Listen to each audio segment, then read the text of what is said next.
पहले उनकी पत्नी का नाम है, फिर उनका नाम। उमा शंकर, लक्ष्मी नारायण, राधा कृष्ण, रिद्धि सिद्धि सहित फिर गणपति जी महाराज बोलते हैं। जितने भी देवों के हम नाम लेते हैं वो सब पहले अपनी लक्ष्मी रूपा पत्नी का, धर्म पत्नी का नाम आगे रखते थे, फिर उसके बाद में उनका नाम आया करता था।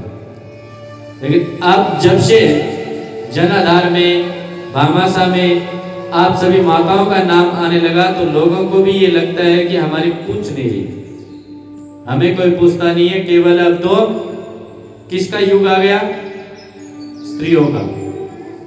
लेकिन ये कोई नहीं जानता बिना स्त्री के पुरुष है कहां। बिना स्त्री के पुरुष है भी नहीं। मां नहीं तो पुत्र कैसे होगा? इसीलिए भागवत जी भी कहती है कि सबसे पहले जब सृष्टि हुई तब कैसे हुई थी, इसके बारे में भी हम आज चर्चा करेंगे। तो वेद व्यास जी महाराज जब भगवान श्री नारायण जी को दिखाते हैं तो उन्होंने नाम बतलाया भागवत। कहते हैं भगवता प्रोक्तम भागवतम, भगवान के द्वारा कही हुई जो कथा है उसका नाम भागवत है। क्योंकि वहां हमें देखने को ऐसा लगा कि वेद व्यास जी महाराज उसकी रचना कर रहे हैं, परंतु वहां वेद व्यास जी महाराज नहीं थे, स्वयं लक्ष्मी नारायण थे वहां पर इस कथा की रचना करने वाले। उनके वेद व्यास जी के हृदय में जब श्रीमन नारायण विराजमान हुए तभी उनकी गुणगान लिख पाते हैं, अन्यथा भगवान का गुणगान करने की हिम्मत और सामर्थ्य किसी में नहीं है। भगवान ने जहां पर भगवान की महिमा होती है उसे ही भागवत कथा कहते हैं। लेकिन लक्ष्मी मैया रुष्ट हो गई कि वेद व्यास जी महाराज इसमें मेरा नाम नहीं है, मेरे बिना तो ये कथा संपूर्ण हो भी नहीं सकती।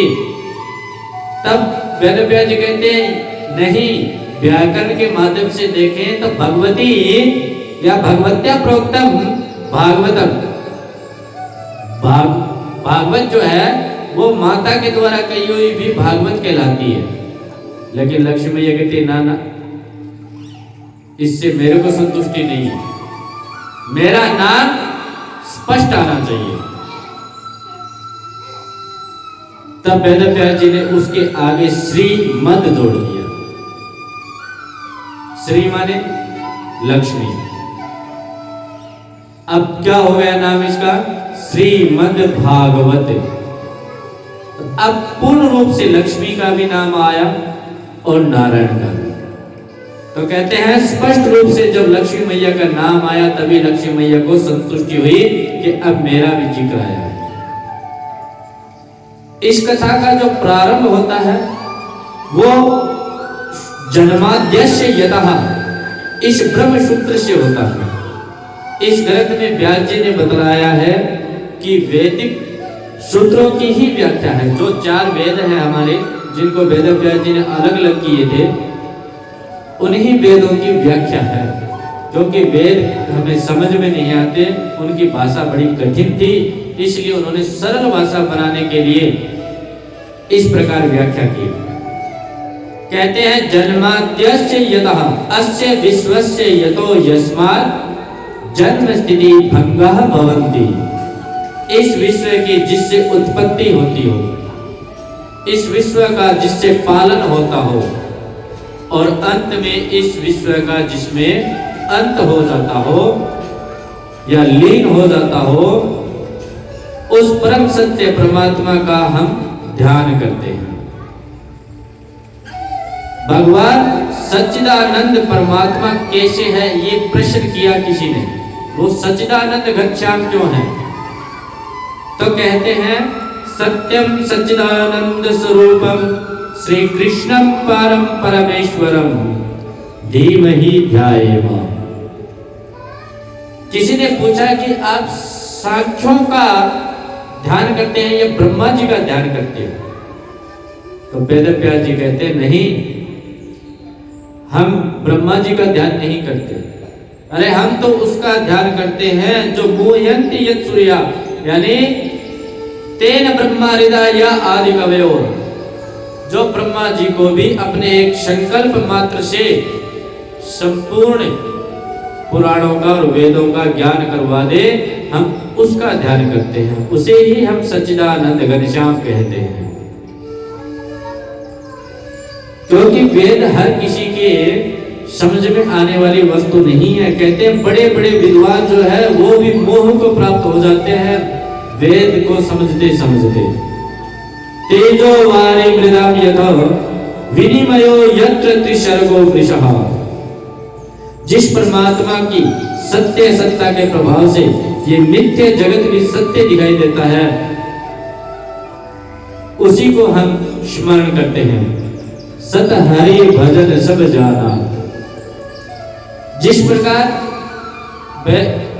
ये हमें किस प्रकार कहा है कि जगत हमारा मिथ्य है। कहते हैं जब व्यक्ति को पूर्ण रूप से ज्ञान हो जाता है तो उसके अज्ञानता रूपी जो चक्षु होती है वो दूर हट जाती है और ज्ञान रूपी चक्षु यानी आंखें जो है वो खुल जाती है और उसे फिर दिखाई देता है कि ये जो संसार है ये झूठा है, सत्य तो केवल एक सच्चिदानंद घनश्याम हमारे परमात्मा है। कैसे? तो उदाहरण दिया स्वप्न का, सपने का। जिस प्रकार हम सपना देखते हुए उस पूरे चित्र को सच मान बैठते हैं, सपना देखते हुए हर चीज हमें सच्ची लगती है, लेकिन जैसे ही आंखें खुलती है वैसे ही सब समाप्त। धूप में अगर आप सड़क पे चलोगे आपको दूर ऐसा लगेगा जैसे पानी पानी है, लेकिन जितना आप उसके पास में जाओगे वहां आपको पानी दिखाई नहीं देता, केवल धूप के कारण। टीलों में जाओगे, जो हमारे रेत के टीले हैं, इनमें भी जाओगे तो दूर से अभी यही दिखाई देता है कि वहां पर पानी है, लेकिन जब वहां जाते हैं तो वहां पानी होता नहीं है, फिर आगे फिर दिखाई देता है। इसे कहते हैं मृग तृष्णा। हिरण जो होती है वो कब मरती है? दौड़ दौड़ के ही मरती है। क्यों? क्योंकि जब पानी की प्यास लगती है तो वो इसी प्रकार देखते देखते भागती रहती है, उसको पानी नहीं मिलता तभी उसकी मृत्यु होती है। इसे कहते हैं मृग तृष्णा, पानी की प्यास के कारण।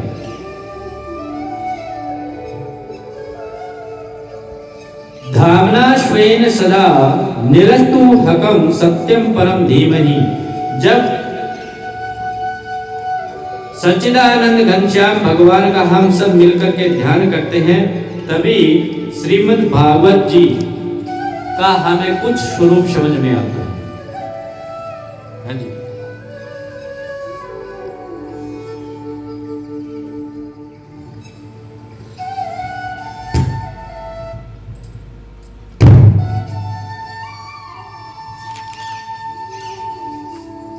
श्री राधा तो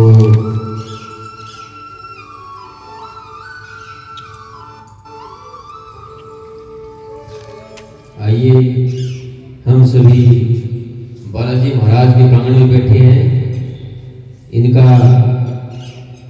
एक भजन के माध्यम से संकीर्तन करते हैं और बालाजी नितरां गमयति बोधयति सनिगमो वेदः स एव कल्पतरु। निरंतर जो उस परम तत्व का प्रतिपादन करते हैं, जिसके द्वारा उस परम तत्व को जान पाते हैं या हमें ज्ञान करवाया जाता है, उसी का नाम निगम है। क्योंकि परमात्मा न तो हमें प्रत्यक्ष दिखाई देते और न ही हम वेद के माध्यम से उनको जान पाते।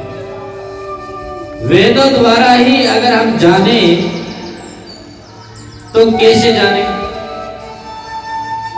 हमें आंखों से तो दिखाई नहीं देते हैं, वो केवल वेद ही एकमात्र प्रमाण है उस परमपिता परमात्मा को जानने का।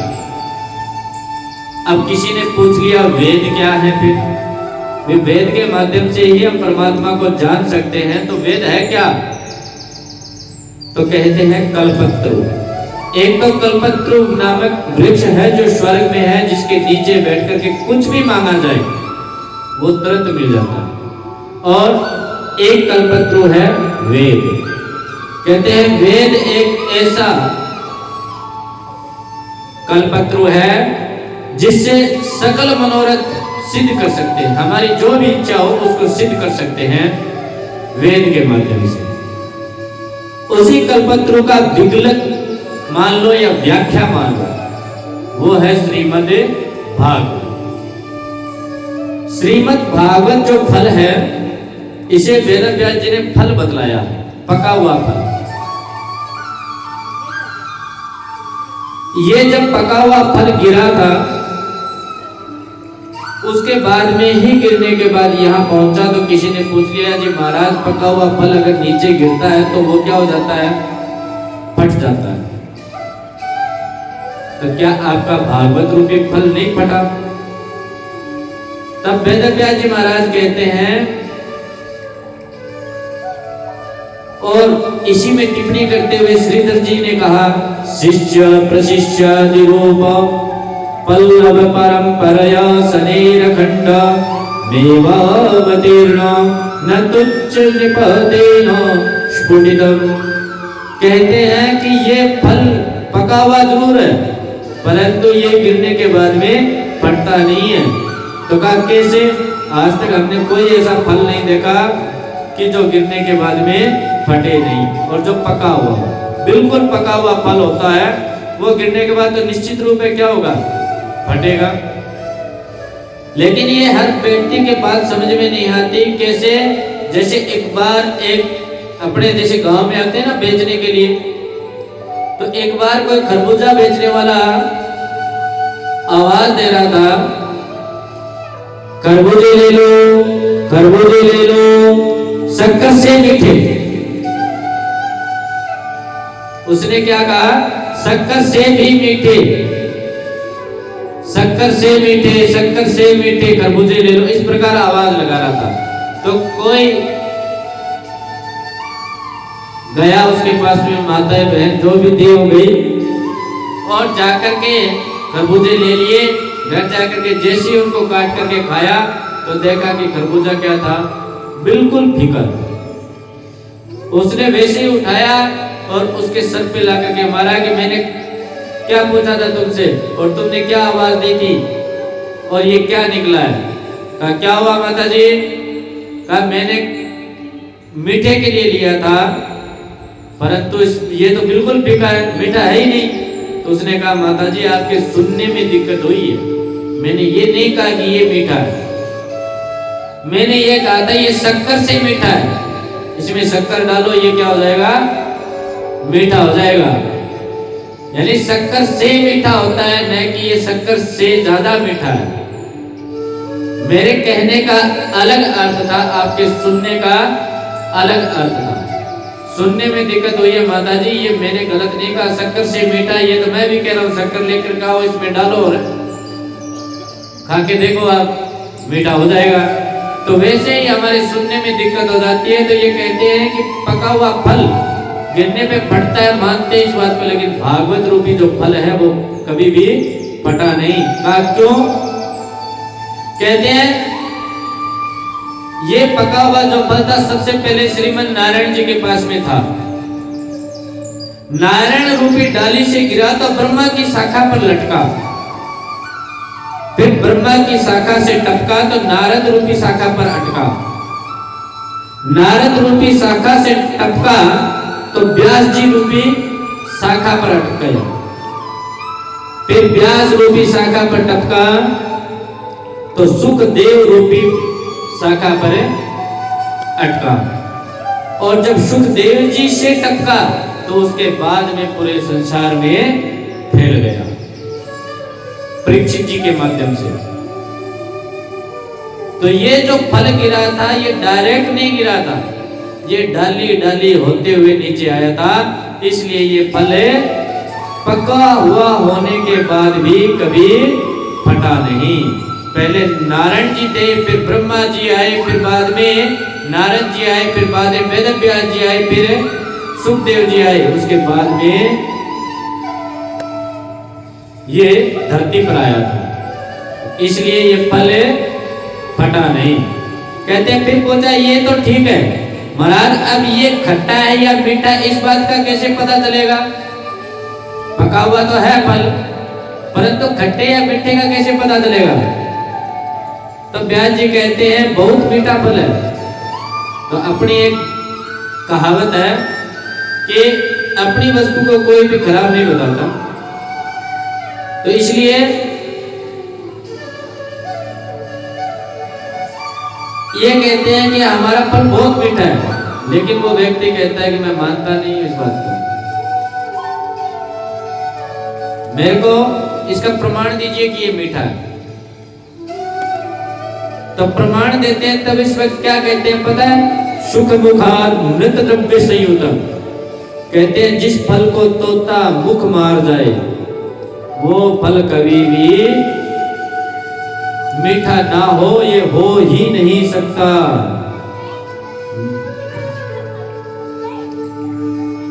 ये कभी नहीं होगा कि जिस फल को तोता खा ले और वो मीठा ना रहे। पिबत भागवतम रसमालयम मोहरो रसिका भूमि भावुका।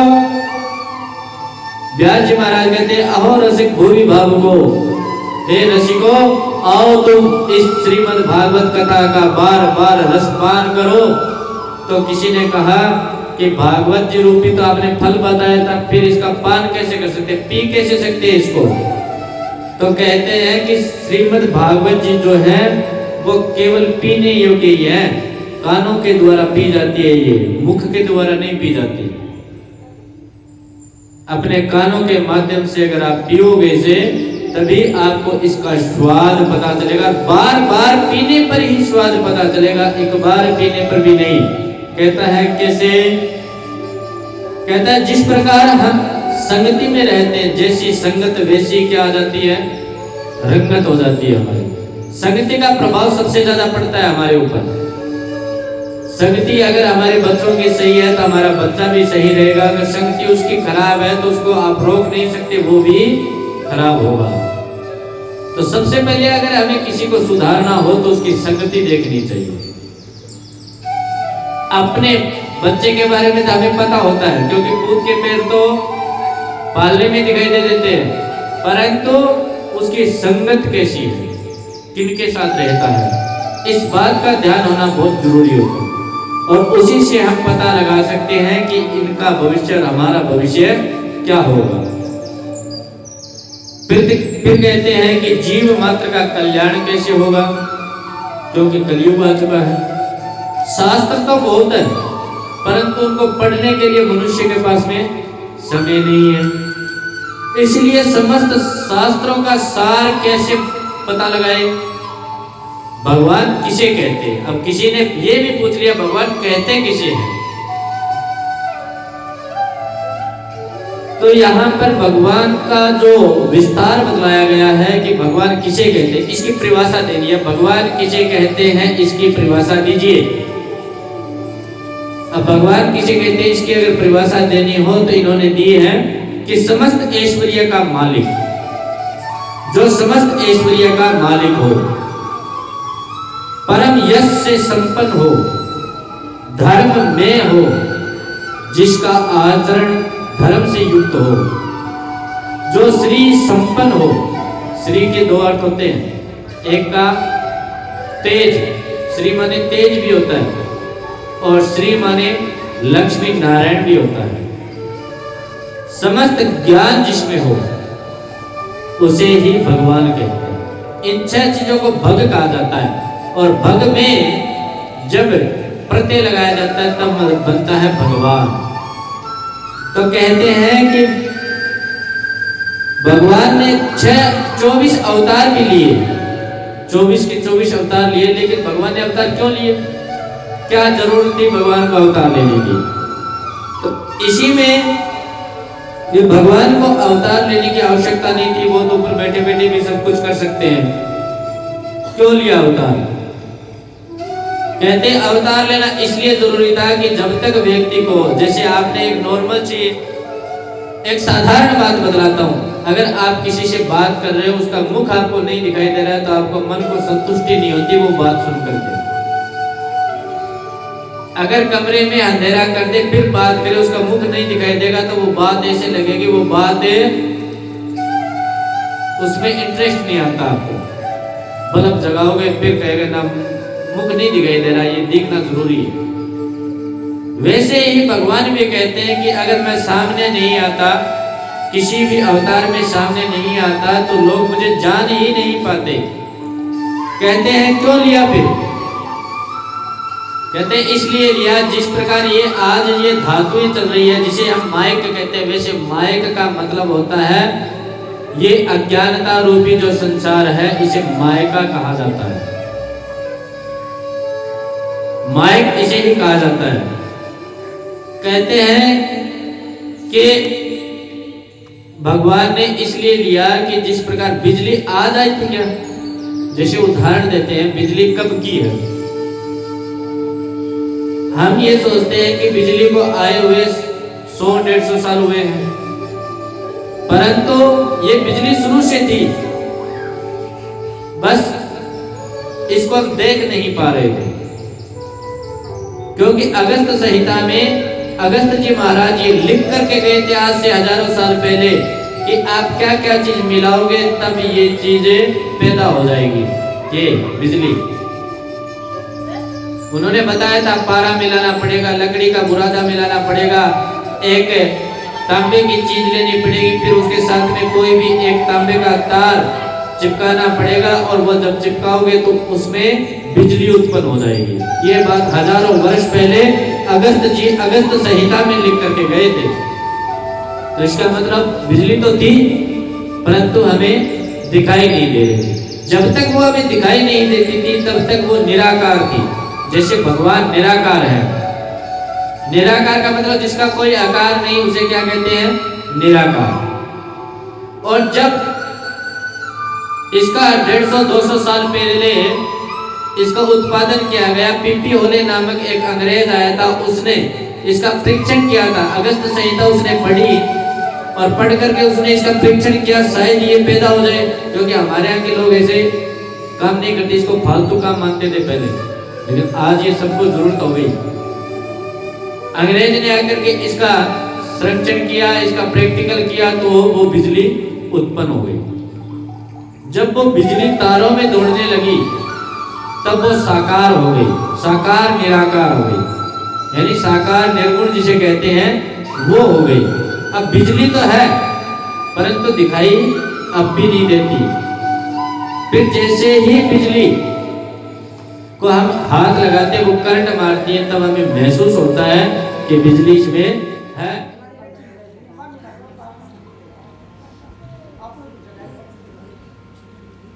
दोष हर प्रकार से लगता है, वाणी से भी,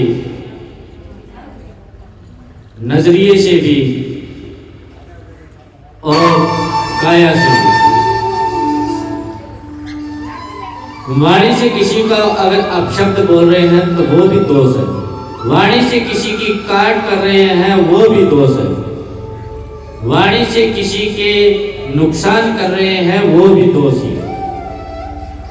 वाणी के माध्यम से किसी भी प्रकार का अगर हम गलत काम करेंगे जिसके कारण से किसी दूसरे को दुख हो, ऐसा काम करेंगे तो हमें दोष निश्चित रूप से लगेगा। ये दोष और पुण्य दो चीज ऐसी है जो दिखाई नहीं देती परंतु होती है। इस बात को हर व्यक्ति मानता है।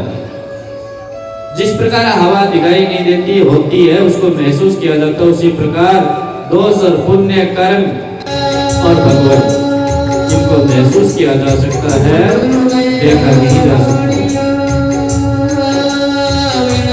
देखने के लिए कई बार जितनी भी करते हैं, जैसे शास्त्री जी है, शास्त्री जी जैसे, और एक हमारे पुजारी जी है यहाँ के, बिल्कुल भोले वाले, कुछ नहीं जानते, लेकिन ये सब कुछ जानते हैं। एक पढ़ा लिखा आया, आकर के उसने कहा महाराज जी आप कहते हो कि भगवान है, कहाँ है मेरे को दिखाओ। तो महाराज जी ने कहा कि ये रहे, कि ये तो पत्थर की मूर्ति है। कि नहीं ये भगवान है तो मेरे को दिखाई नहीं दे रहे, भगवान आप साक्षात मेरे को भगवान दिखाओ है या नहीं है, मैं तब मानूंगा, नहीं तो मैं नहीं मानता कि भगवान है। क्योंकि आजकल के बच्चे साइंस पढ़ने लग गए, लेकिन उनको ये नहीं पता कि साइंस निकली कहां से है। साइंस की जो माँ है वो संस्कृत है। मैं संस्कृत से पढ़ा हूं, जो भी मैंने ग्रेजुएट पोस्ट ग्रेजुएट जो भी किया है, और साइंस वाले जो बच्चे आते हैं वो गुना भाग एक्स वाई निकाल करके वो पढ़ते हैं। वही चीज मैं आपको संस्कृत में दिखा दूंगा जिसमें कोई गुना भाग कोई एक्स वाई जेड नहीं है, पढ़ी तो वही चीज है। अगर हम डॉक्टरी पास करते हैं, इसमें एमबीबीएस करते हैं, तो वो कहां से करते हैं? कहते हैं कि अंग्रेजों ने ये किताब लिखी थी। उनको पता नहीं है बेवकूफों को कि भारत के लोगों ने लिखी थी ये किताबें। चरक जी ने लिखी थी, सुश्रुत ने लिखी थी, जिसे चरक संहिता और सुश्रुत संहिता कहते हैं। उसको उठा करके अंग्रेज ले गए, उसी का हिंदी अनुवाद मेरे जैसे किसी पढ़े लिखे ब्राह्मण ने कर दिया, उसका इंग्लिश बना करके अंग्रेजों ने हमें ही वापिस से बेच दिया। फिर भी हम उन्हीं के पीछे पड़ते रहते हैं कि इंग्लिश ही सब कुछ है। पता नहीं है, अपनी भाषा को छोड़ करके, अपनी माँ को छोड़ करके तो दूसरों के पीछे भागते हैं, वो कभी सक्सेस हो ही नहीं सकते। इस दुनिया में दिखते होंगे शायद वो सफल है, सक्सेस है, पद प्रतिष्ठा पर है, परंतु जब उसके पास में जाओगे तो वो एक एक चीज का हिसाब लेगा ना।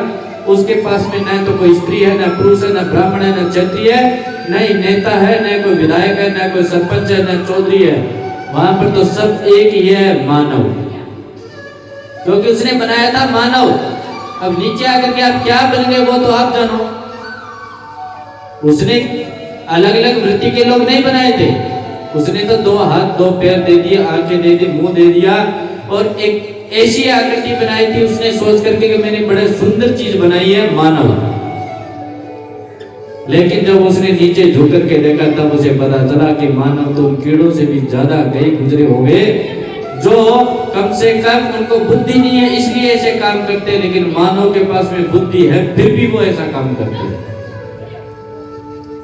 तो दोष लगना हर वक्त लगता है दोष, लेकिन मानते कहां है। शास्त्रों की अगर बात करें तो लोग ये कहते हैं ब्राह्मण अपने लिए मांगता होगा। शास्त्रों में बात लिखी है कि अगर हम कुछ कमाते हैं उसका 10वां हिस्सा हम दान पुण्य में लगा दें तो हमारा 90% जो धन है वो शेष हमारे घर में सुख शांति में काम आएगा, अन्यथा आपको डॉक्टरों को देख करके आना पड़ेगा, ये निश्चित है। ऐसा कोई घर नहीं मिलेगा आपको जो दान पुण्य करता हो और अपनी 10% कमाई का हिस्सा निकाल करके वो, चाहे वो दान ब्राह्मण को करे, चाहे वो पूजा पाठ करवाए, चाहे वह कथा करवाए, चाहे वह कथा में दान करे या फिर गौशाला में दे, कहीं पर भी दे, अगर नहीं देता हो तो उसके घर में ऐसी समस्या होगी। और जो देता हो उसके घर में विश्वास से कि उसके घर में ऐसी कोई समस्या जल्दी से पैदा नहीं होती है, क्योंकि तो भक्ति करने वाले जो लोग होते हैं, जो भजन संध्या करने वाले जो लोग होते हैं, पुण्य कर्म करने वाले लोग होते हैं, वो जल्दी से या तो पाप करते नहीं, अगर उनसे कोई जाने अनजाने में पाप हो भी जाए तो उनके घर पाप टिकते नहीं। लेकिन ऐसा होना पड़ता है पहले, क्योंकि अगर माता पिता दोनों अगर सत्संगी होंगे, दोनों अगर ऐसे होंगे जो भक्ति में कार्य करते होंगे, भजन कीर्तन करने वाले होंगे, घर में पूजा पाठ करने वाले होंगे, ब्राह्मण साधु संतों का, गौओं का, इनकी सेवा करने वाले होंगे, तो उनके बच्चे भी वैसे ही संस्कार लेकर के पैदा होंगे। जब हमारी सोच जैसी है वैसे ही हमारी संतान होगी, फिर हम उनसे क्या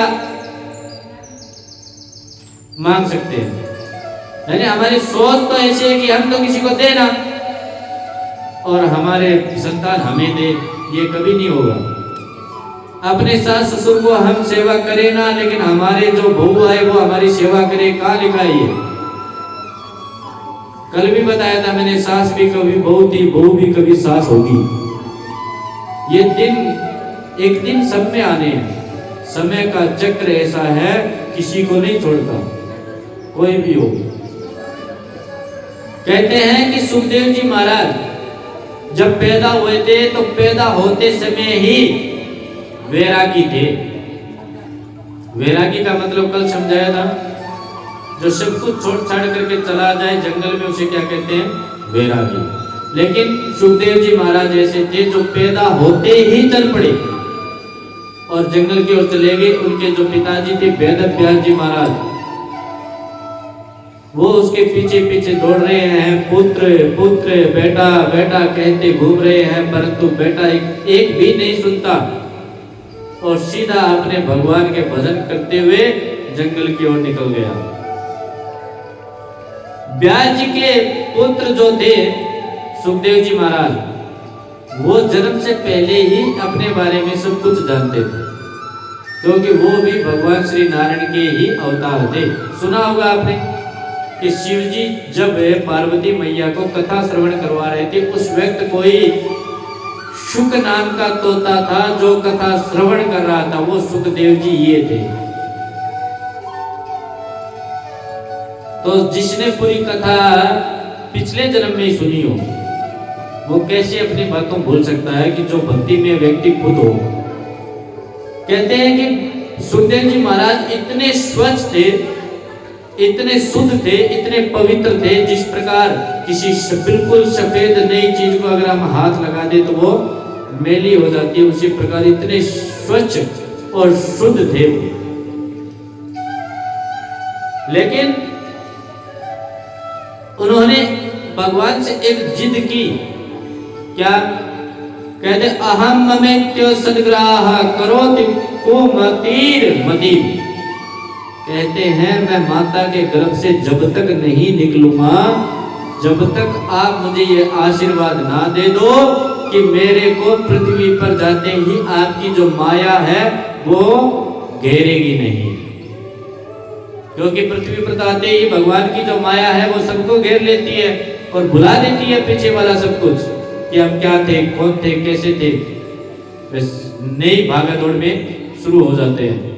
सुखदेव जी कहते हैं मैं भूलना नहीं चाहता, मेरे को ऐसा आशीर्वाद दो कि माता के गर्भ से पैदा होते ही मेरे को माया छू भी ना सके। और इस प्रकार इसी जिद्दी में भगवान ने भी जिद्दी की और इन्होंने भी जिद्दी की, तो माता के 12 साल तक गर्भ में रहे थे। 12 वर्ष तक मैया के गर्भ में ही रहे सुखदेव जी महाराज। 12 वर्ष के होने के बाद वो पैदा हुए थे। क्यों? जब उनको भगवान ने आशीर्वाद दिया था कि ठीक है भैया, तू जीता मैं हारा और तेरे को मेरी माया कभी नहीं छू पाएगी। तो 12 वर्ष के होकर के पैदा हुए थे वो। इसीलिए पैदा होते ही वो जंगल की ओर निकल गए। उनको संसार से कोई मतलब नहीं था, बिल्कुल नग्न अवस्था में रहते थे वो। उनको पता नहीं था स्त्री कौन होती है, पुरुष कौन होता है। उनको पता नहीं था कि वस्त्र क्या होते हैं, निर्वस्त्र क्या होता है। उनको केवल परमात्मा से मतलब था और वो हमेशा परमात्मा में खोए रहते थे, किसी से बात नहीं करते थे। अगर किसी के यहाँ घर पर भिक्षा भी मांगने जाते थे तो वो इतनी ही देर रुकते थे जितनी देर गाय को दूध सके। गाय का दूध निकालने में जितना समय लगता है उतने समय रुकते थे, उसके बाद में वो रुकते भी नहीं थे। उनका कोई घर नहीं था, कोई ठिकाना नहीं था, वो बिल्कुल वैरागी संत थे। इसीलिए तो कहते हैं आजकल की जो दुनिया वो कैसी है, कहते हैं माया को सब कोई भजे, माया को सब कोई भजे पर माधव भजे ना कोई। जो कदापि माधव भजे तो माया चेरी होए। अगर जो माधव को भज लेना तो उसको माया घेरती नहीं है। परंतु आजकल माधव नहीं, माया चाहिए सबको। माया से बढ़कर के कुछ नहीं है, क्योंकि कल भी हमने कहा था बाप बड़ा ना भैया, सबसे बड़ा रुपया। जो माधव का दास बन गया, माया उसकी दासी बन जाती है। जीवात्मा और माया के बीच में रह करके जो निर्लिप्त हो जाए वही महात्मा है। महात्मा की परिभाषा दी है कि जो माया और जीव इन दोनों के बीच में रह करके भी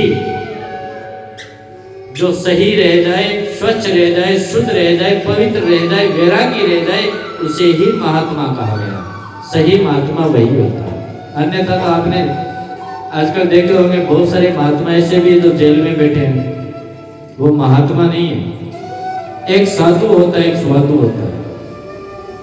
साधु का मतलब अच्छा व्यक्ति होता है, और जितने भी साधु बने हैं उनमें से एक भी ब्राह्मण नहीं है, ये भी याद रख लेना।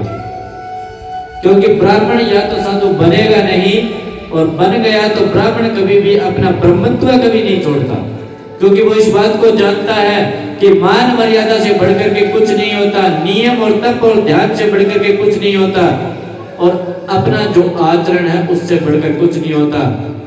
ऐसे ही कर्म करने होते तो साधु बनने की जरूरत ही क्या थी। उनमें से एक भी ब्राह्मण नहीं है। अब ब्राह्मण नहीं है तो उनके जैसे कर्म हैं उन्होंने वैसे भुगत लिए, लेकिन पहले तो उन्होंने भी खूब ऐश किए, खूब पैसे थे उनके पास में भी, क्योंकि पैसे तो पापियों के घर भी होते हैं। ये किसने कहा कि पापियों के घर में पैसे नहीं होते? सब कहते हैं कि पापियों के घर में भी, ऐसा मैंने सुना भी है कि कुछ लोग कहते हैं गुरुजी उनके घर में तो बहुत पैसे हैं, वो तो कभी दान पुण्य करते ही नहीं, उनको किसी से कोई मतलब नहीं है, फिर भी उनको कोई मतलब नहीं है इस बात से कि दान पुण्य करना चाहिए या नहीं करना चाहिए। उनके घर में पैसे बहुत हैं। पैसे तो होंगे लेकिन वो कुछ समय के लिए। जैसे किसी ने कहा, सुत दारा और लक्ष्मी पापी घर भी होए, सुत दारा और लक्ष्मी पापी घर भी होए, लेकिन संत समागम हरि कथा तुलसी दुर्लभ दोए। यानी जहां पर साधु और संत का संगम हो और तुलसी, इन दोनों का जहां पर संगम होता है वो चीज पापी के घर में कभी नहीं होती। जहां पापी होगा उसके घर में लक्ष्मी भी हो सकते हैं, पुत्र भी हो सकते हैं, ठीक है, पुत्रियां भी हो सकती है, लेकिन उनके घर में साधु संतों की संगत कभी नहीं मिलेगी आपको। तो जो पापी हो गए उनके घर में साधु संत करेंगे ही क्या। फिर कहते हैं कि प्राणी मात्र का जो परम धर्म है वो केवल एक ही है, भगवान के चरणों में प्रेम करना। अब कुछ लोगों ने कहा भगवान प्रेम तो हम भी करते हैं, भक्ति हम भी तो करते हैं, लेकिन तब कहा भक्ति कहते किसे हैं, भक्ति का अर्थ क्या है, परिभाषा क्या है भक्ति की। ये वो भक्ति नहीं जो भक्ति आप करते हो। भक्ति का मतलब होता है अहेतु की अप्रतिहता। कहता सा वै पुरुषं परो धर्मो यतो भक्तिरदोच्यते अहेतुक्य प्रतिहता यया आत्मा संप्रसीदते। कहते हैं भक्ति दो प्रकार की होती है, दो विशेषता होती है भक्ति की। कौन कौन सी? अहेतु की और अप्रतिहता। कोई कामना नहीं होनी चाहिए, यानी कोई हेतु नहीं होना चाहिए। जैसे हम लिखते हैं ना एप्लीकेशन में जरूरी कार्य हेतु, हेतु का मतलब कारण। इसी प्रकार इसने कहा कोई कामना या हेतु नहीं होना चाहिए। प्रति क्षण भगवान सद्भाव रूप से याद रहने चाहिए। लेकिन हमें कब याद आते हैं? जब कोई संकट हो, कोई दुख हो, तब भगवान याद आते हैं, और जब खुशियां हो तब भगवान कहीं कोने में बैठे रहे थे, हमें कोई मतलब नहीं है उससे। केवल जब दुख पड़ेगा तो हे भगवान ये शुरू हो जाता है, और जब खुशियां जब पैदा होगी, खुशियां होगी, उस वक्त भगवान को कोई नहीं पूछता। यही सबसे बड़ी समस्या है हमारी। हर वक्त उसको बचने की कोशिश करो, हर वक्त उसको याद रखने की कोशिश करो, बिना मांगे उससे याद कीजिए, वो बिना मांगे बहुत कुछ दे जाता है। भगवान ठाकुर जी से प्रेम के भूखे हैं, किसी के धन दौलत के भूखे नहीं है। सूत जी कहते हैं ऋषियों, मनुष्य का लक्ष्य तत्व को जानना है। अब तत्व क्या चीज है? कहते हैं तत्व ही एक ही, परंतु ज्ञानी उसी तत्व को ब्रह्म कहते हैं। और योगी उसी तत्व को परमात्मा कह देते हैं, और हम जैसे जो भक्त होते हैं उसी तत्व को भगवान कह देते हैं। केवल शब्द का अंतर है और भगवान में अंतर नहीं है। कोई परमात्मा अलग नहीं है, ब्रह्म अलग नहीं है और भगवान अलग नहीं है, तीनों अलग अलग नहीं है, एक ही का नाम तीन है। अब जैसे घर में हमारे बच्चे का कुछ नाम और होता है, स्कूल में कुछ और होता है, और जब वो बाहर जाएगा तो उसका कुछ नाम और होता है। अब अलग अलग नाम से एक ही व्यक्ति के अलग अलग नाम हैं। निर्गुण निराकार रूप में वह ब्रह्म कहलाता है, सगुण निराकार में वह परमात्मा और सगुण साकार में वह भगवान कहलाता है। लेकिन भगवान ने एक ही बात कही है, मुझे जो कुछ भी मानो आपको जो अच्छा लगे उस भगवान को आप चुनिए, उस भगवान को आप पसंद कीजिए, उस भगवान को जो कुछ मानिए, बेटा मानिए, पिता मानिए, माता मानिए, पुत्र मानिए, दोस्त मानिए, मित्र मानिए, सखा मानिए, सखी मानिए, कुछ भी बनाइए, उसे उसी भाव से प्रेम कीजिए, वो उसी भाव से आपकी सुनने लग जाएगा। जिस प्रकार मीरा ने ठाकुर जी को पति माना था, पति मान करके वो प्रेम करती थी, तो उनको उसी रूप में वो प्राप्त हुए थे। जिस प्रकार रैदास जी ने उनको एक छोटा सा बालक माना था। रैदास जी की कहानी बताऊं, एक मोची थे, लेकिन उनको भगवान के बारे में पता नहीं था। अब ठाकुर जी जो है इनके बारे में पता नहीं था कि ठाकुर जी कौन। एक दिन किसी के यहाँ ऐसी मूर्त देखी तो कहा, अरे भैया ये छोटा सा जो बालक है ये किसका है? तो दुकानदार ने कह दिया ये सबका है, जो चाहे इसको खिला ले, जो चाहे इसको मना ले, सबका है। तो कहा भैया इसके पास में जूती नहीं है, पैर नंगे हैं इसके पैर, पहनने को जूती नहीं है। कहा इसकी जूती नहीं है तो इसके कांटे गड़ गए तो, धूप में इसके पैर जलेंगे तो। कहा भैया हम तो पहना नहीं सकते, आप पहना सकते हो तो पहना दो। अब उनको ऐसी लगन लगी कि मैं इस बच्चे को ये जूतियां पहना करके रहूंगा। वो उन्होंने अपने घर से जूती बना करके वो मंदिर में आकर के बैठ गए, जहां पर ठाकुर जी का मंदिर है वृंदावन में। वहां आकर के सीढ़ियों में बैठ करके अंदर जाने की कोशिश की तो अंदर जाने नहीं दिया, क्योंकि पहले ये छुआछूत वाली जो ज्यादा समस्या थी ये बहुत ज्यादा थी,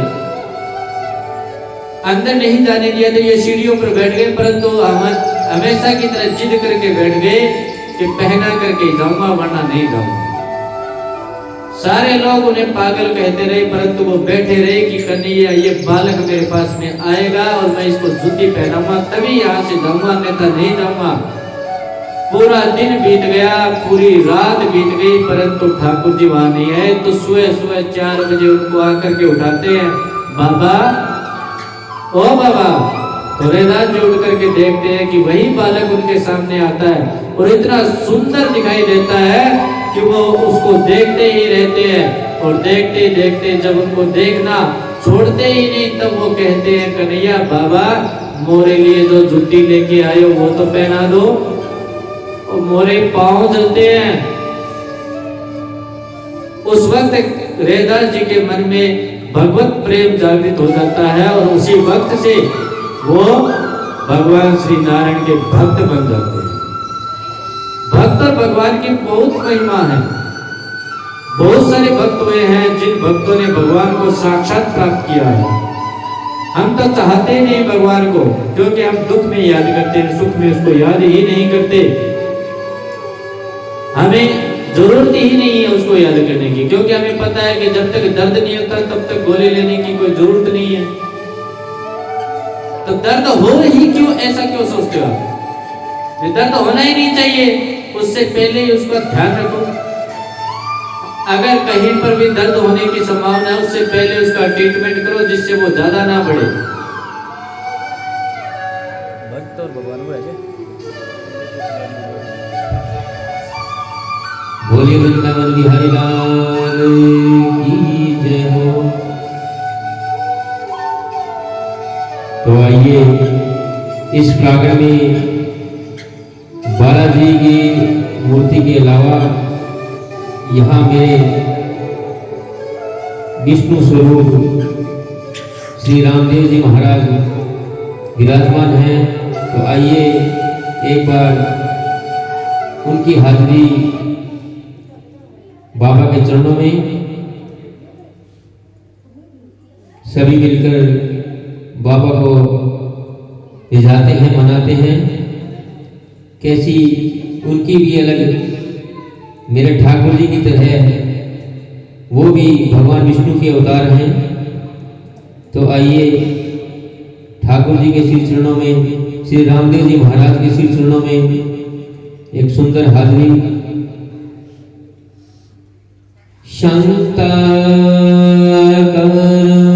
भुजगशयनं पद्मनाभं सुरेशं विश्वाधारं गगनसदृशं मेघवर्णं शुभंगं लक्ष्मीकान्तं कमलनयनं योगिभिज्ञानगम्यं वन्दे विष्णु भवेहरं सर्वलोकैकनाथं लोकैकनाथं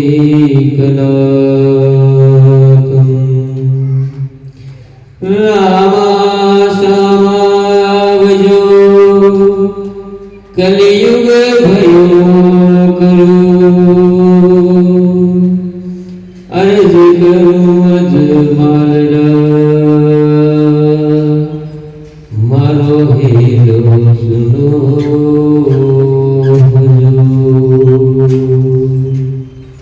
मारो हेलो सुनो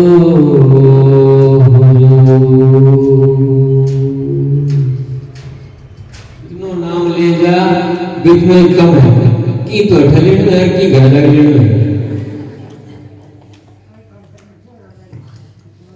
बोलिए सच्चिदानंद घनश्याम की जय हो। अब सूर्य महाराज कहते हैं कि मुख्य रूप से भगवान के 24 अवतार बतलाए गए। भगवान के वैसे तो अनंत अवतार है, मुख्य रूप से जो बतलाए गए हैं वो 24 बताए गए। अवतार के भेद बताए गए कि कुछ अंशा अवतार है, कुछ आवेशा अवतार है, कुछ कला अवतार है, कुछ पूर्ण अवतार है। अब पूर्ण अवतार की अगर बात करें हम तो कहते हैं एते च अंश कला पुंसः कृष्णस्तु भगवान स्वयं। भगवान श्री कृष्ण जी और रामचंद्र जी ये पूर्ण अवतार है। इनके अलावा जितने भी अवतार हुए हैं 24 में वो सब अंश अवतार हैं या आवेश अवतार है या कला अवतार है। इनको जो भी मान करके, जैसा भी मान करके, जैसे हमने पहले बताया था, माता पिता पुत्र भाई बंधु मित्र सखा कुछ भी मानो, बस ये कहते हैं प्रेम करके तो देख, हम संसार के लोगों जैसे नहीं है जो दगा दे। हम पकड़ना नहीं जानते, तू पकड़ के देख, फिर छोड़ना हम भी नहीं जानते। ये परमात्मा कहते हैं। लोग जितने भी प्रेम करते हैं उनका अंत लास्ट में जाकर के शमशान पर समाप्त हो जाता है।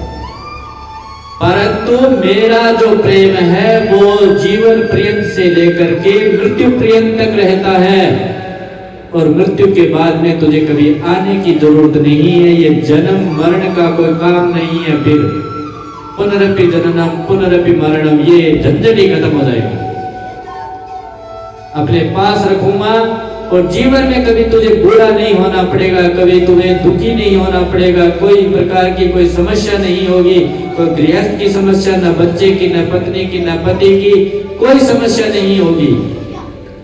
ऐसा सुख मिलेगा जहां हर प्रकार का सुख होगा, हमारी 5 इंद्रियों को सुख होगा, जिसमें कभी भी दुख पैदा नहीं होता। ऐसा धाम है मेरे टेढ़ी चाल वाले सच्चिदानंद घनश्याम का, जिसे गो धाम कहते हैं, गोलोक कहते हैं। जो भक्ति और मोक्ष से भी बढ़कर के जो उच्च कोटि का धाम है उसे गोधाम कहते हैं।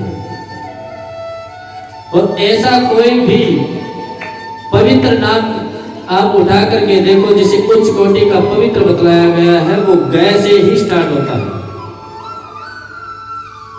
अगर सबसे परम धाम बताया गया तो गोलोक बताया गया, सबसे पवित्र पशु बताया गया तो गौ माता बताई गई, सबसे पवित्र अगर कोई नदी बताई गई तो गंगा बताई गई, गंगोत्री बताई गई।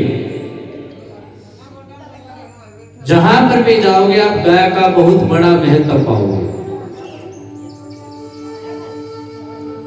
फिर कहते हैं हरि व्यापक सर्वत्र समाना, प्रेम ते प्रकटे होय न जाना। प्रभु केवल किससे प्रकट होते हैं? प्रेम से।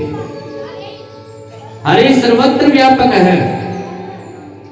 जैसे प्रहलाद जो थे उनकी निष्ठा थी तो उनकी निष्ठा का फल देने के लिए वो खंबे में भी प्रकट हो गए थे। प्रहलाद की जो निष्ठा थी कि मुझे कण कण में भगवान दिखाई देता है, उन्होंने कभी ये नहीं कहा मैं कण कण में भगवान देखता हूं। क्यों? क्योंकि कण अलग हो गया, फिर भगवान उसके अंदर हो गए। लेकिन उन्होंने कहा कण कण भगवान है, तो जो कण है वो भगवान है स्वयं, ये कहा उन्होंने। इसीलिए उन्होंने कहा खंबा भी मेरे लिए भगवान है। तो उनके पिता हिरण्यकश्यप ने जब इसके ऊपर प्रहार किया तो भगवान श्री नारायण नरसिंह अवतार लेकर के भी यहां से प्रकट हो गए थे, स्तंभ से। ऐसे हैं भगवान। भगवान कहते हैं मुझे तो भक्त चाहिए कोई ऐसा जो मुझसे प्रेम कर सके हमेशा। वो मेरा हो तो मैं उसका हो जाऊं। इसीलिए कहा गया आप एक पग बढ़ाइए मैं 60 कदम बढ़ाऊंगा। भगवान कभी भेदभाव नहीं करते, हम करते हैं भेदभाव उसी के साथ है। भूल जाते हैं हम कि हम नहीं, वो है सब कुछ। हमने देखा होगा कठपुतलियों का नाच, अब हमारे यहाँ दिखाते नहीं लेकिन टीवियों में जरूर देखा होगा। कठपुतली हमें दिखती है कठपुतली नाचते हुए, परंतु हमें ये भी तो पता होता है ना कठपुतली को कोई ना कोई नचा रहा है। अपनी अंगुलियों के इशारों पर वो नचाता है, इसीलिए वो कठपुतलियां नाचती है, अपने दम पर नहीं नाचती। उसी प्रकार हम भी परमात्मा की कठपुतलियां हैं। वो जब तक नचाता है तब तक हम नाचते हैं, वो जैसा कहता है वैसा हम करते हैं। और जिस दिन वो अपनी अंगुली को रोक लेता है उसी दिन ये मान लो उसकी सांसें भी रुक गई। उसके बाद में उसे कोई बचा नहीं सकता, कोई रोक नहीं सकता। और मरने वाले के कोई हाथ लगा करके रोक सके तो बताओ, किसी ने रोका है आज तक? कोई रोक नहीं सकता है, चाहे कितना भी प्रेम करे, चाहे कितने भी मीठी मीठी बातें करे, मरने के बाद में यही कहते हैं कि जल्दी करो नहीं तो बदबू आने लग जाएगी। एक दिन से ज्यादा रखते नहीं है घर पे, और एक साल से ज्यादा याद नहीं रहता, उसके बाद में भूल जाते हैं उसको। उस परम तत्व को जानते ही तुम्हारे हृदय की अज्ञान की सारी ग्रंथियां खुल जाएगी।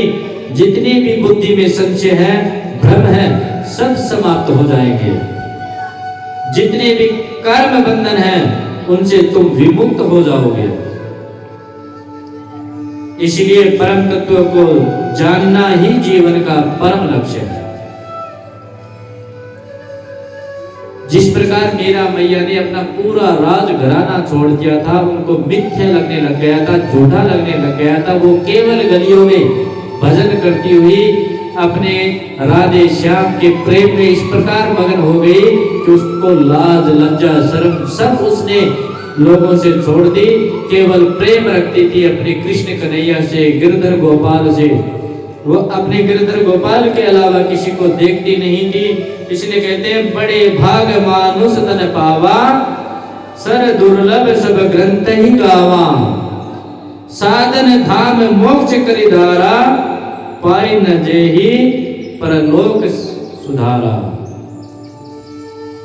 हमें केवल इस लोक को नहीं सुधारना है, परलोक भी सुधारना है।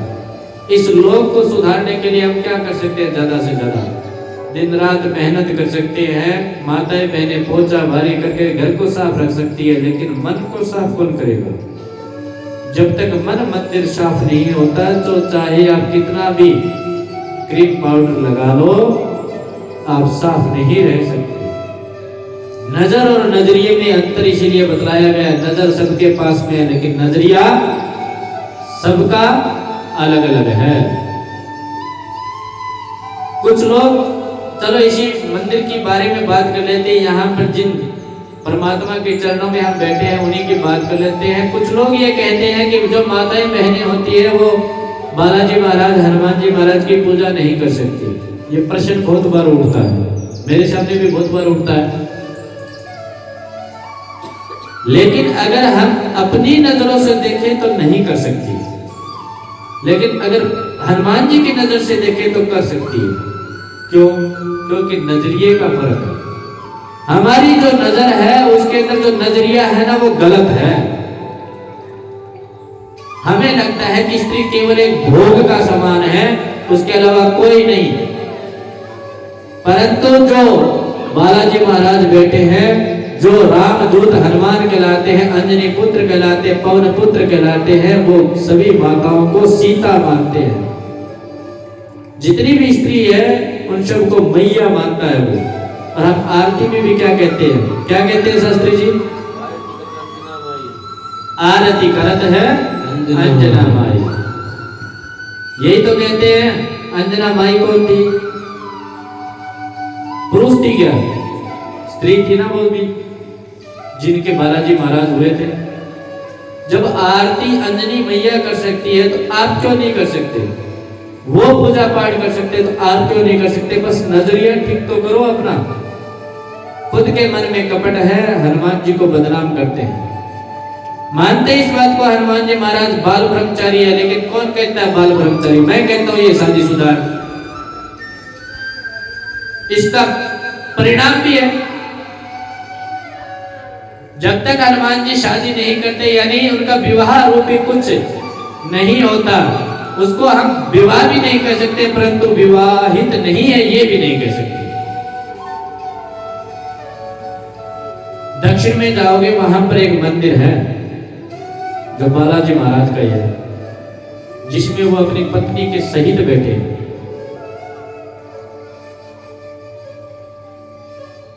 क्यों? क्या प्रूफ है इस बात का कि बालाजी महाराज बाल ब्रह्मचारी? हाँ, इस बात का प्रूफ है कि बालाजी महाराज बाल ब्रह्मचारी, वो गृहस्थ जीवन को उन्होंने कभी अपनाया नहीं, उन्होंने फेरे नहीं लिए, उन्होंने मंगलसूत्र नहीं पहनाया उन्होंने, परंतु फिर भी विवाहित है, क्योंकि उनको किसी और ने अपना पति माना।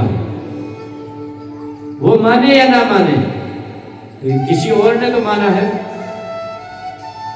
जब भगवान बालाजी महाराज सूर्य भगवान से जब अपनी दीक्षा लेने गए थे, शिक्षा लेने गए थे, उस वक्त पूरी शिक्षा दे दी थी, परंतु एक शिक्षा रह गई थी, और वो शिक्षा तभी ले सकते थे जब वो विवाहित हो, या कोई स्त्री उनके साथ में बैठ करके पति रूपा में बैठ करके रहे, तब वो सिद्धि उनको प्राप्त होती थी।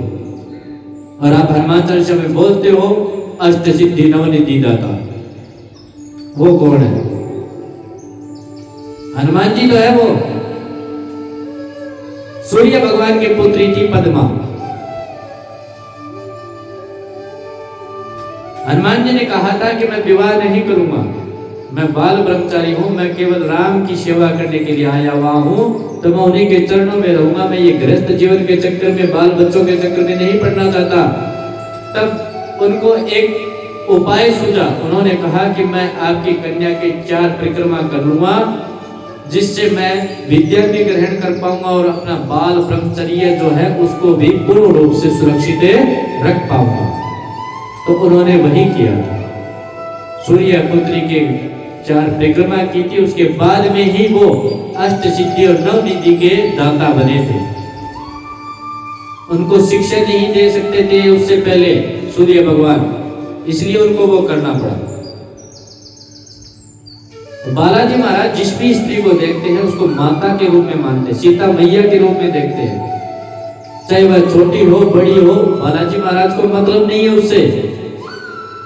वो केवल ये देखते हैं कि जो भक्तगण हैं उनको भक्त मान सकते हैं, उनको अपना सखा मान सकते हैं, उनको प्रभु के रूप में भी देख सकते हैं, क्योंकि वो उनको सब जगह प्रभु दिखाई देते हैं। एक धारणा है योग धारणा। भगवान कहते हैं, जैसे आगे आएगा, कल आएगा वो प्रसंग हमारा परीक्षित जी का। परीक्षित जी को जब सुखदेव जी महाराज कथा श्रवण कराने के लिए बैठते हैं तो उससे पहले कुछ नियम बतलाते हैं। जैसे आपको मैं नियम बता दूं, कथा श्रवण करते समय या भजन कीर्तन होते समय या फिर कोई भी अनुष्ठान, धार्मिक अनुष्ठान करते हो तो उस वक्त चौकड़ी के अलावा कोई दूसरा प्रकार नहीं होना चाहिए बैठने का। चौकड़ी का मतलब पलाथी लगा करके ही बैठना चाहिए। अब कभी टांग इधर तो कभी टांग इधर, कभी पैर सीधे तो कभी इस प्रकार बैठना, ये होता है कि भक्ति में मन नहीं लगना। अब सभी ये कहते हैं कि महाराज जी ये दर्द करने लग जाते हैं, तो क्यों महाराज जी पत्थर के है क्या? ये बताइए। आपके जो हार्ड मांस चामड़ी से जो मकान बना है ना, आपका शरीर रूपी मकान, वही हमसे हमारा बना है। आदत डालो, इसको भूल जाओगे आप अगर कथा में मन लगा लोगे। कथा में मन नहीं लगेगा तब तक ये घुटने दर्द करते रहेंगे। भगवान में मन नहीं लगेगा तब तक ये दर्द करेंगे। दूसरी जगह एक दर्द को मिटाने के लिए दूसरा दर्द जरूरी है। एक दर्द अगर आपको याद है, अंगुली कट गई, वो दर्द हो रहा है, तो दूसरी अंगुली और काट दीजिए उसकी, तो वो भूल जाएगा, दूसरी को होने लग जाएगा। तो इसीलिए कहते हैं इस दर्द को भुलाने के लिए पहले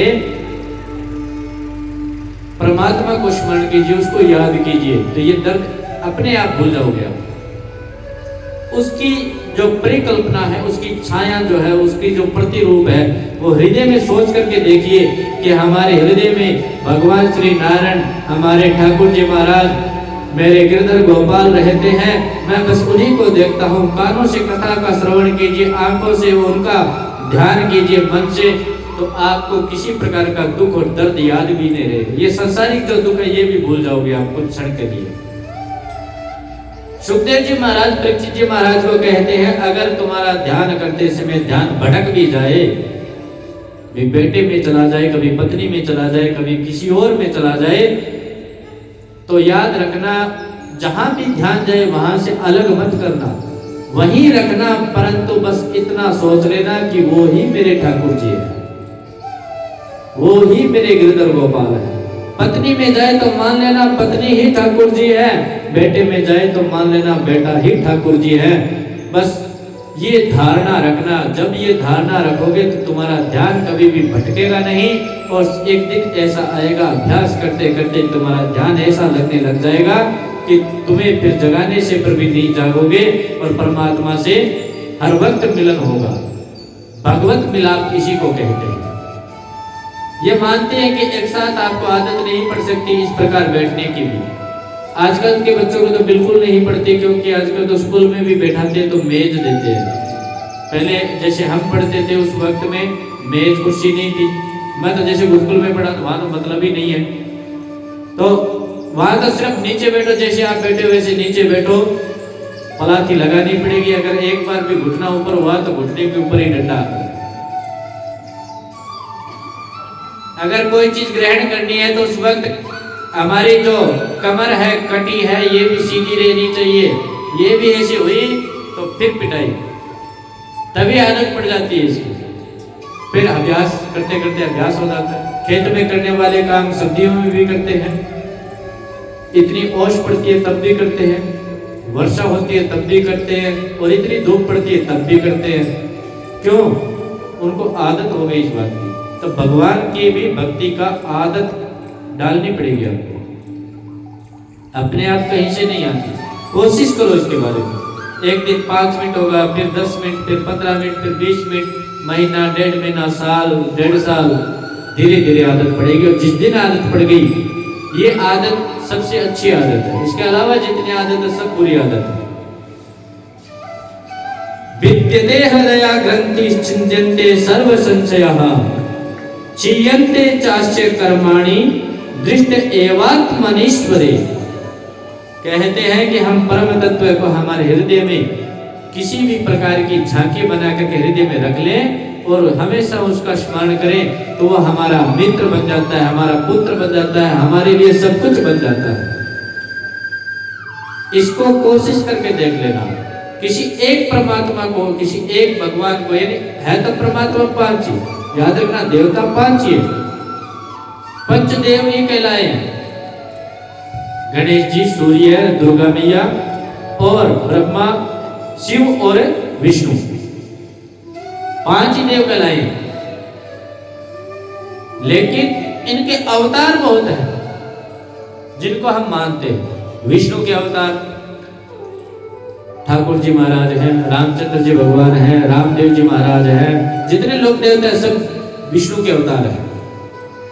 शिव जी के अवतार बहुत हैं। एक तो हमारे ये सामने खड़े 11वें रुद्र अवतार बालाजी महाराज, वीरभद्र, भैरव, और अपने लोक देवताओं में बात करें तो निरंजन जी महाराज, भूता सिद्ध महाराज, नगद सिद्ध महाराज, इनकी हम बात करें तो ये सब शिव के अवतार हैं। गुरु गोरखनाथ जी महाराज, मचंद्र नाथ जी महाराज, गोगा जी महाराज, शिव के अवतार हैं। देव तो पांच ही कहलाए, जिसमें मैया के रूप में आदि शक्ति दुर्गा है, प्रकाश के रूप में सूर्य, और विद्या, बुद्धि, रिद्धि और सिद्धि के लिए श्री गणेश, और सबका पालन और संहार करने के लिए विष्णु और महेश। वो ही है केवल, अन्य कोई नहीं। हाँ, उन्होंने कहा कि लोगों की सरलता के लिए मैं अवतार लूंगा बार बार में, और उन्होंने अवतार लिया। और जो भी देवता हमें अच्छा लगे उस देवता को अपना मानिए, उसको जो बनाना है वो बनाइए, और उसको दिन रात याद रखिए। चाहे खुशी हो, चाहे दुख हो, चाहे सो रहे हो, चाहे खा रहे हो, चाहे पी रहे हो, हर वक्त उसे याद रखिए और बिना स्वार्थ के याद रखिए। फिर देखना आप सबसे ज्यादा साथ वही देगा, उसके अलावा कोई नहीं। परंतु वो कहता है कम से कम मेरे साथ प्रेम बना तो सही। प्रेम बनाए बगैर आपको कुछ चाहिए, क्योंकि हम सबसे ज्यादा देखते हैं माताएं बहनें जो होती है ना, वो 7 दिन में 9 व्रत कर देती है। उसी दिन 11, उसी दिन शुक्रवार, कोई नहीं कहो जो वो सबसे ज्यादा माताएं जो होती है वो ही कुछ ना कुछ परमात्मा को बोल करके और छोड़ देती है, फिर भूल जाती है। फिर वो घर में अपनी भाषा कहते हैं ना, जीर्ण पीर्ण रहती है जी, वह जीर्ण पीर्ण वह आपना कारण ही रह जाए। माताएं बहनें जो होती है, थोड़ा सा दुख आ जाता है ना, तो वो कुछ ना कुछ बोल देती है, या फिर किसी दूसरी मैया से उसने सुन लिया कि उस देवता ने हमारे तो उसको ठीक कर दिया और ये काम हो गया, तो वही बैठी बैठी कहेगी मारो भी वो काम करते नहीं तो मैं भी वो चढ़ा दिया जी, और वो ठीक भी हो जाता है, परंतु भूल जाती है। उसके बाद में झंझट खत्म। अब बताओ दोष किसको है? या तो बोलो मत, या पहले करो। आप पहले करके देखो, वो नहीं भूलता, हम भूल जाते हैं। आप पहले 1.25 रुपए का प्रसाद चढ़ा करके देखो, उसके बाद में वो नहीं करे तब उसको उलाहना देना, पहले नहीं। लेकिन वो कहां से आपको आएगा उलाहना देने के लिए? भी ये बात कही थी, ये हुआ ही नहीं। ये घटना होती है, हम बार बार इस बात को सुनते हैं। जिस भी घर में जाते हैं उस घर में ये समस्या हमें हर वक्त मिलती है। ज्योतिष के माध्यम से भी देखते हैं तो वो चीज स्पष्ट दिखाई देती है। वास्तु के अनुसार देखोगे तब भी वो चीज स्पष्ट दिखाई देगी आपको, अगर आपने उस चीज का अध्ययन किया। जो समस्या होती है वो हमारे कारण होती है, परमात्मा के कारण नहीं। लेकिन जो खुशी होती है वो तो कहते हैं हमने की, और जो दुख आ गए थे, हे भगवान ये क्या किया? क्यों भाई, वो नीचे आकर के करके गया था क्या? किया तो हमने ही है। भगवान तो एक ही कहता है कर्मण्यवाधिकारस्तु मा फलेषु कदाचन। आप तो कर्म करो, उसका जो बनेगा वो फल मैं दे दूंगा। वे करते खुद हो, भगवान तो केवल उसका ब्याज सहित आपको फल देता है वापिस। अब ब्याज सहित फल देने का मतलब मैं आपको समझा देता हूं। एक बार एक सेठ सेठानी थे, उनके यहाँ बच्चे नहीं थे। वो सब जगह घूम आए, पंडित जी के पास में भी बहुत गए, साधु संत और ये आंखा देखने वाले भक्तगण होते हैं, इनके पास में भी बहुत गए। सब जगह जाकर के आगे थक गए। सेठानी मानती नहीं है। सेठ जी कहता है मैं अब थक गया, मैं कहीं नहीं जाऊंगा। लेकिन सेठ कंजूस बहुत था, कमी थी उसमें।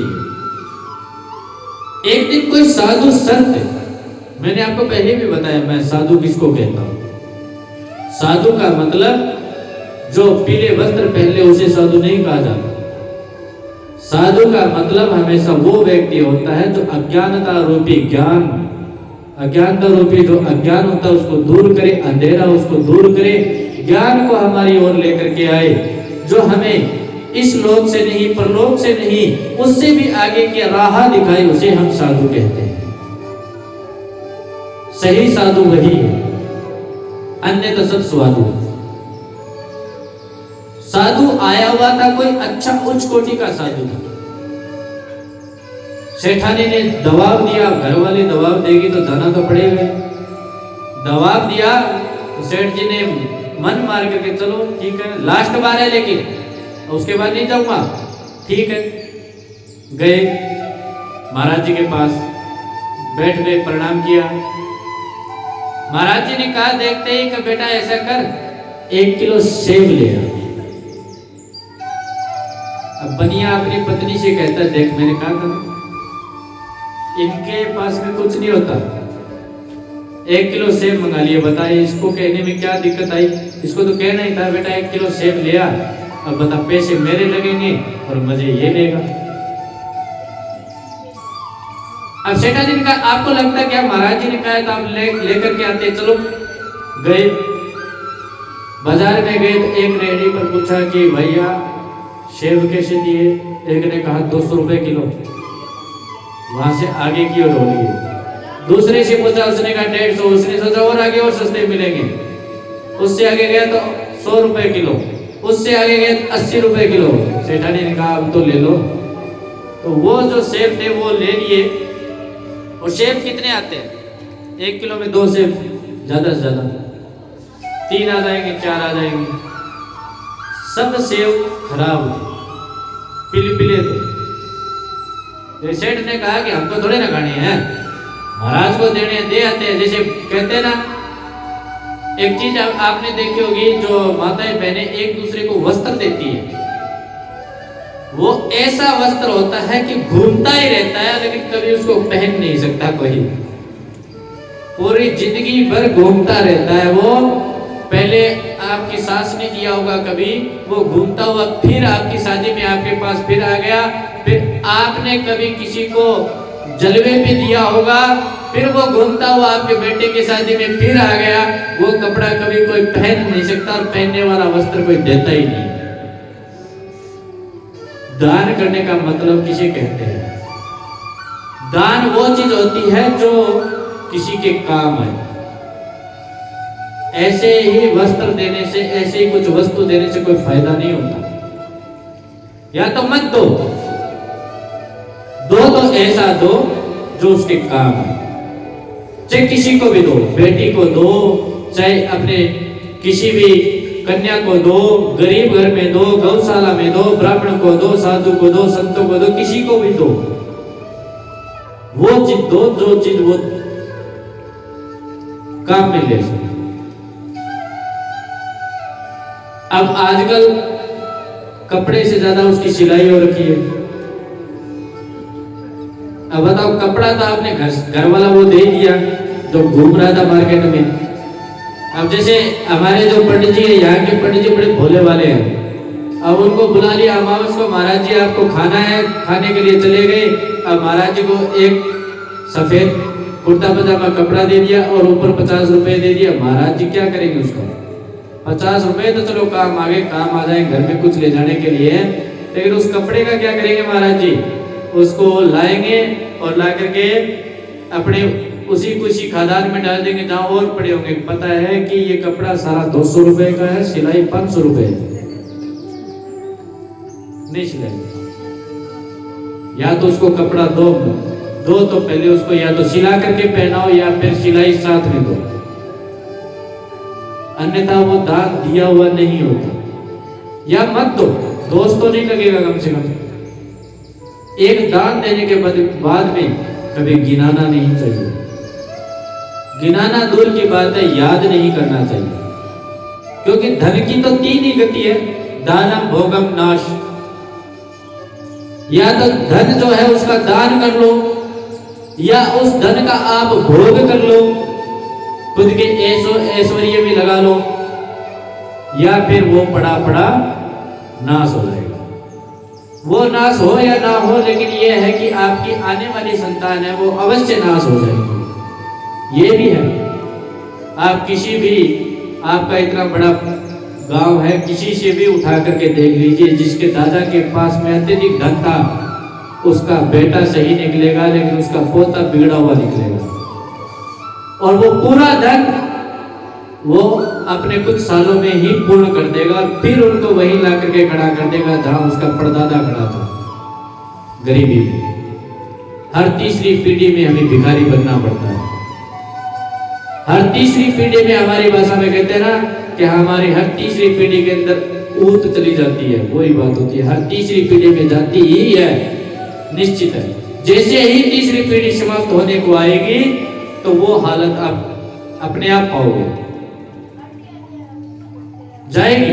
चाहे कितना भी धन हो आपके पास में, उसका 2.5 पीढ़ी तक आप धन व्यतीत कर सकते हो। उस धन को आप खूब रंगमंच के साथ रख सकते हो, लेकिन जब तीसरी पीढ़ी प्रारंभ होगी तो उसके बाद में वो इस प्रकार जाएगा कि पूरी उम्र की जो इज्जत भी कमाई थी साथ में, वो साथ में लेकर के जाएगा। धन अकेला नहीं जाता है। और फिर उसके उसी लाइन पर वापस आने के लिए फिर 3 जन्म लेने पड़ेंगे, फिर वही भागा दौड़, फिर वही समस्या। इससे तो अच्छा है कि आप भगवत कृपा प्राप्त कर ले तो जन्म और मरण दोनों से ही छुटकारा प्राप्त हो जाए। हमें इतनी तो भक्ति करनी ही चाहिए, इतना तो राम नाम लेना ही चाहिए कि जिससे हमें मोक्ष की प्राप्ति हो जाए। और जब तक मोक्ष नहीं होगा तब तक हमारा उद्धार नहीं होगा। आज कुछ कह रहे थे कि 3 बजे लगभग माताओं का, पशुओं का टाइम हो जाता है, इसलिए आज अपने यहीं पर विश्राम देंगे भजन के साथ में। तो सबसे पहले हम शास्त्री जी से उनकी मधुर आवाज में भजन सुनते हैं और फिर आरती करेंगे, प्रसाद लेंगे और फिर अपने अपने घर को प्रस्थान करना। लेकिन याद रखना, चिंतन और मनन ये जरूरी है, इसके बिना कुछ नहीं। जिस प्रकार आपके मन में, आपके दिमाग में एक दूसरे की जो बात याद रहती है, अनुसुईया जो याद रहती है, यानी चुगलियां जो याद रहती है, वैसे उसको हटा करके परमात्मा का ध्यान याद रखना प्रारंभ करो। आप सही रहोगे तो आपकी संतान सही होगी, तो आपका पूरा परिवार सही होगा। सात्विक भावना रखना इसी को कहते हैं। श्री राधे।